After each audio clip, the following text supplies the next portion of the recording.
এই বিষয়টা হচ্ছে দেখেন 3 লাখ আমরা কিন্তু এখন বাইরের কোনো কাজ নিই না, আমাদের প্রচুর কাজ মানুষ দিতে চায়, আমরা নিই না। আমার কথা খুব ক্লিয়ার যে দেখেন ওয়ার্কশপ শুরু করছি, যে মেম্বার আছে এদেরকে আগে সার্ভ করেন। ওয়েবসাইট দিয়ে দিয়েছেন, কাজ শেষ না। ওয়েবসাইট কিন্তু আমরা সবাইকে দিয়ে দিছি, শেষ না।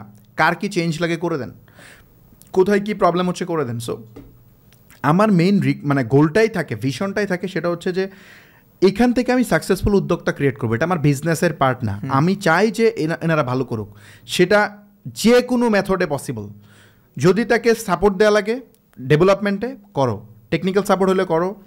ফেসবুক অ্যাড বুঝতেছে না, অ্যাড রান করে দিবে, আমাদের টিম রান করে দেয়। তারপর হচ্ছে পিক্সেল সেট আপ আমাদের টিম করে দেয়। তো আমার কথা হইতেছে সে এনি হাউ যেন সে ভালো করে, এখানে খারাপ করার কোনো কারণ নেই। সে যদি অ্যাকশন টেকার হয় ডেফিনেটলি তাকে আমরা ওই চেষ্টাটা আমরা করি। তারপরেও অনেকে খারাপ করে, যারা খারাপ করে তারা হচ্ছে আপনার তার বিভিন্ন জিনিস থাকে, যেটা আসলে সবাই হয় না। ধরেন আপনার ওয়ার্কশপের মেয়াদ ছিল 4 মাস, কিন্তু এখন চলতেছে প্রায় আপনার 7-8 মাসের উপরে, 9 মাসের মতো হয়ে গেছে। এখন আপনি আমাদেরকে সাপোর্ট দেওয়ার কথা না, তারপরে আমাদেরকে দিচ্ছেন, এটা আমাদের জন্য প্লাস পয়েন্ট। টাকা দিচ্ছেন এটার জন্য? না, 1 টাকাও দিচ্ছি না। ওকে। আরেকটা প্লাস পয়েন্ট হলো আপনি যে অ্যাডে দেখালেন একদিনে 10 লাখ, শেষের ওয়ার্কশপে দেখালেন একদিনে 25 লাখ।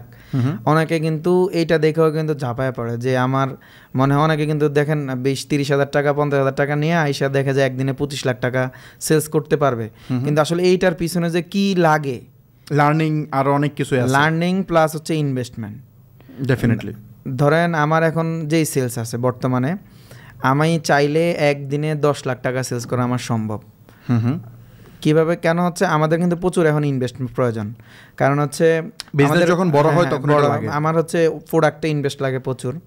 তারপরে হচ্ছে জানেন ডেইলি যত টাকা সেল হয়, মিনিমাম কুরিয়ার একটা 7 দিনের সার্কুলেশন আছে। 7 দিন আমাদের পেমেন্টগুলা পরে আসে। ওইখানে আমি যত সেল করবো তত টাকা ইনভেস্ট আমার প্রয়োজন ওইখানে, ডেফিনেটলি। তো এই ইনভেস্টমেন্টের একটা প্রয়োজন আছে। 7 দিনের প্রোডাক্ট স্টক রাখতে হবে। ধরেন ধৈর্যের কিন্তু অনেক বড় একটা বিষয়, লেগে থাকা যে বিষয়টা। সকল প্রোডাক্ট কিন্তু উইনিং হয় না সব সময়, আবার সবার বিজনেস সেম কপি করে করলেও কিন্তু সবাই একই সেলস হয় না। এখানে হচ্ছে লেগে থাকার বিষয়টা হচ্ছে বড় কাজ করে। কারণ হচ্ছে আপনার একই প্রোডাক্ট আপনি কাজ করলেন, আমি এখানে প্রচুর স্ট্রাগল আছে, লার্নিং আছে, লেগে থাকা আছে। অনেকে চায় একদিনেই মনে হয় সবকিছু। আপনি যে একদিনে 10 লাখ টাকা সেল করছেন, এটা কি একদিনের রেজাল্ট? এটা বিহাইন্ড দ্য সিন বহুত গ্রামার আছে, অনেক গ্রামার আছে। তো এইটাই হচ্ছে বড় বিষয়।